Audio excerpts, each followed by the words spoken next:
क्या आप अपनी किसी आदत से परेशान हैं और आप उसे छोड़ना चाहते हैं क्योंकि आपको लगता है कि वो प्रोडक्टिव नहीं है, आपका टाइम ज़ाया हो रहा है। लेकिन अब स्टेज ये आ गया है कि आप जितनी भी कोशिश कर लें, आप उसको छोड़ नहीं पा रहे क्योंकि एक प्रॉपर स्ट्रैटेजी या प्रॉपर तरीका समझ में नहीं आ रहा कि आप उस आदत को कैसे छोड़ें। तो मैं आपको बताना चाह रही हूँ 4 लॉज़ ऑफ बिहेवियर चेंज, जिसके थ्रू आप कोई भी बड़ी या छोटी आदत बआसानी ख़त्म कर सकते हैं। ज़ाहिर है, जब इंसान न्यू चीज़ें सीखता है तो बहुत सी चीज़ें उसके लिए फ्रूटफुल नहीं होती, लेकिन ये बात तब समझ आती है जब वो काम आपकी आदत बन जाता है। फिर उसको ख़त्म करना मुश्किल हो रहा होता है। तो हम 4 लॉज़ के थ्रू ये समझेंगे कि हम उन आदतों को कैसे स्टेप बाय स्टेप ख़त्म कर सकते हैं। इट विल टेक टाइम, 1 या 2 दिन का काम नहीं होगा, लेकिन इवेंचुअली कुछ दिनों में वो आदत ख़त्म हो जाएगी।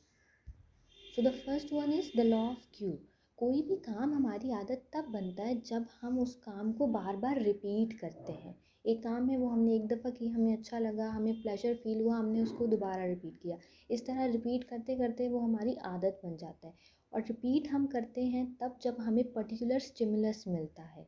हम उस पर्टिकुलर स्टिमुलस पर वो काम रिपीट करते हैं, ठीक है, और जैसे ही हमें वो स्टिमुलस मिलता रहता है, हम काम रिपीट करते रहते हैं, इस तरह हमारी आदत बन जाती है। लॉ ऑफ क्यू के हिसाब से अगर हमें कोई चीज़ रिमूव करनी है, कोई आदत ख़त्म करनी है, तो हमें सबसे पहले वो स्टिमुलस ख़त्म करना पड़ेगा जिसकी वजह से हम रिपीट करते हैं अपने बिहेवियर को। फॉर एग्ज़ाम्पल, आप मोबाइल फ़ोन की एग्ज़ाम्पल ले लें कि आपको मोबाइल फ़ोन की एडिक्शन है, ठीक है, और आपका स्टिमुलस यहाँ क्या होगा कि नोटिफिकेशन, जैसे कि नोटिफिकेशंस आते हैं, बार बार आपकी अटेंशन मोबाइल फ़ोन की तरफ जाती है। भले वो नोटिफिकेशन आपके काम का हो ना हो, लेकिन जैसे रिंग होगी आप मोबाइल उठा लेंगे। अब उस नोटिफिकेशन को छोड़ के आपने 3-4 और ज़्यादा ऐप्स खोल ली, वहाँ स्क्रॉलिंग कर ली, अच्छा खासा टाइम ज़ाया हो गया। यहाँ पे क्यों क्या था? नोटिफिकेशन। तो आपको मोबाइल फ़ोन की एडिक्शन और मोबाइल फ़ोन ज़्यादा इस्तेमाल करने वाली आदत को छोड़ने के लिए ये जो नोटिफिकेशन वाला स्टिमुलस है, ये क्यू है, इसको रिमूव करना है। अब इसके लिए आप ये कर सकते हैं कि आप अननेसेसरी ऐप्स को साइलेंट कर दें, ठीक है, अननेसेसरी ऐप्स के नोटिफिकेशन साइलेंट कर दें, या फिर आप मोबाइल ही खुद से दूर रखें। लेट्स सपोज़ आप घर में काम कर रहे हैं, आप किचन में काम कर रहे हैं, तो आप अपने मोबाइल को ड्राइंग रूम में या बेडरूम में छोड़ दें। कम से कम वो 1 घंटा 2 घंटे तो आपसे दूर रहेगा, और आई गेस इतने टाइम में कोई ज़्यादा आपकी इंपॉर्टेंट नोटिफिकेशन या इंपॉर्टेंट कॉल्स नहीं आने लगी। अगर आएगी तो आप देख लेंगे, लेकिन वो मेजॉरिटी टाइम जो आप उस पर स्पेंड कर रहे थे वो बच जाएगा। तो सेकंड है लॉ ऑफ क्रेविंग।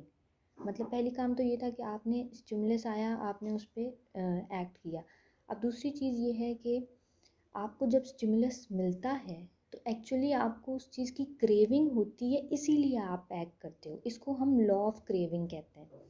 पहला काम तो यही था कि आपने स्टिमुलस को ही रिड्यूस करना है, कोशिश करें कि स्टिमुलस को रिड्यूस करें, लेकिन नहीं हो रहा स्टिमुलस रिड्यूस। आप किसी ऑफिस सेटिंग में बैठे हुए, वहाँ तो आपको अटेंटिव रहना पड़ेगा, हो सकता है कोई काम का नोटिफिकेशन भी हो।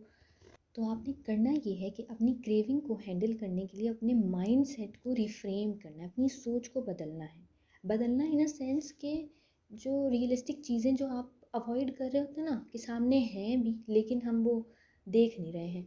सीधी सी बात है, अगर आप बहुत ज़्यादा मोबाइल फ़ोन यूज़ कर रहे हैं तो आपका टाइम ज़ाया हो रहा है। आप सोशल ऐप्स पे इतना टाइम दे रहे हैं, उससे आपकी क्रिएटिविटी ज़ाया हो रही है। आप क्या कर रहे हैं वहाँ पे? कुछ भी नहीं, जस्ट इधर उधर की चीज़ें देख रहे हैं, उसमें टाइम ज़ाया कर रहे हैं। यही टाइम अगर आप किसी और काम में लगाएं, किसी प्रोडक्टिव काम में लगाएं, तो आपको कोई ना कोई बेनिफिट ज़रूर होगा।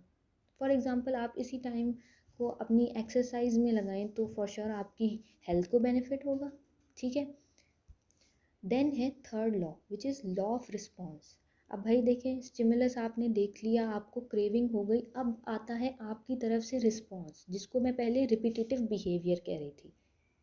लॉ ऑफ रिस्पॉन्स के अकॉर्डिंग आपने जब अपना माइंड बना लिया है कि अब रिस्पॉन्स नहीं करना है, तो आपने नहीं ऐसे करना है कि आपने रिस्पॉन्स को स्लो और डिफ़िकल्ट करना है।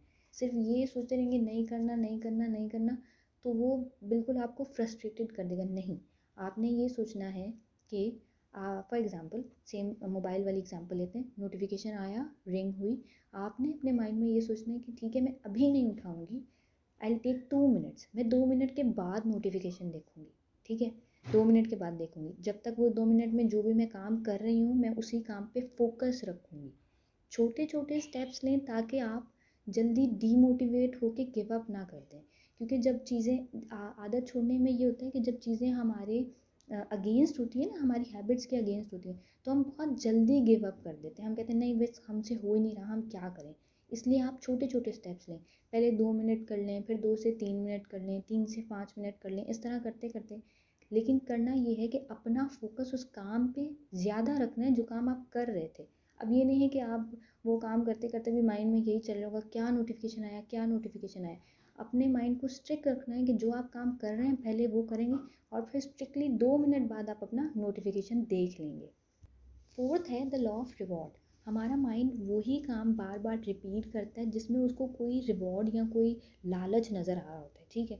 और हैबिट्स में मोस्टली रिवॉर्ड आपका होता है इनर सेटिस्फैक्शन। आप सेटिस्फाइड फील करते हो, आप प्लेजर फील करते हो किसी चीज़ से, इसलिए वो आपकी आदत बन जाती है।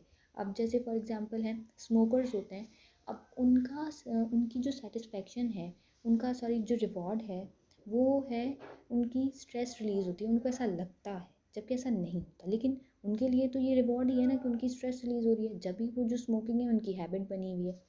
अब अपनी हैबिट को ख़त्म करने के लिए जब आपने क्यू को ख़त्म कर लिया, जब आपने जो रिस्पॉन्स है उसको डिफ़िकल्ट कर लिया, क्रेविंग को ख़त्म कर लिया, अब बात है कि आपने जो रिवॉर्ड आपको मिल रहा है ना उसको आपने ख़त्म करना है। ये भी आप अपने माइंड सेट के हिसाब से ख़त्म कर सकते हैं। आपका माइंड सेट है कि मुझे ये काम करने से खुशी मिल रही है, तो आप एक रियलिस्टिक चेकलिस्ट बनाएं कि ये काम करने से आपको क्या क्या नुकसानात हो रहे हैं, और बार बार उनको रिपीट करें। ज़्यादा बेहतर तो ये होगा कि आप एक डायरी बना लें और उसमें लिखें कि ये काम करने से, इस हैबिट से आपको ये नुकसानात हैं। तो इससे आपकी सेटिस्फेक्शन ख़त्म हो जाएगी, बल्कि आपको मोटिवेशन मिलेगी कि नहीं मुझे ये हैबिट छोड़नी है, ठीक है। अब हैबिट छोड़ने में एक चीज़ जो सबसे बड़ी है वो है खुद से अकाउंटेबल रहना। अगर आप ये सारी चीज़ों को, ये सारे लॉज़ को फॉलो नहीं करेंगे, मतलब 4 दिन किया 2 दिन छोड़ दिया, फिर 4 दिन किया फिर 2 दिन छोड़ दिया, तो आपकी हैबिट नहीं जाएगी। कंसिस्टेंसी बहुत मैटर करती है। उसके लिए भी आप एक डायरी बना सकते हैं, डेली रिपोर्ट चेकलिस्ट करने की कि आपने आज ये चारों लॉज फॉलो किए। और अगर आप नहीं फॉलो करते तो अपने लिए खुद ही एक प्लेंटी, एक कॉस्ट रखें कि अगर आपने एक भी रूल तोड़ा तो इसके हिसाब से आपको ये काम करना पड़ेगा। फॉर एग्ज़ाम्पल अगर आप मोबाइल की बात लें, तो आपने एक भी रूल तोड़ा तो आपको 2 घंटे तो मैक्सिमम, सॉरी 2 घंटे तो मिनिमम अपना मोबाइल जो है वो साइड में रखना ही रखना है। फिर आपका इम्पॉर्टेंट कॉल आए, आपको कुछ भी आए, आप नहीं देख सकते, ताकि नेक्स्ट टाइम आप ये रूल्स ना तोड़ें।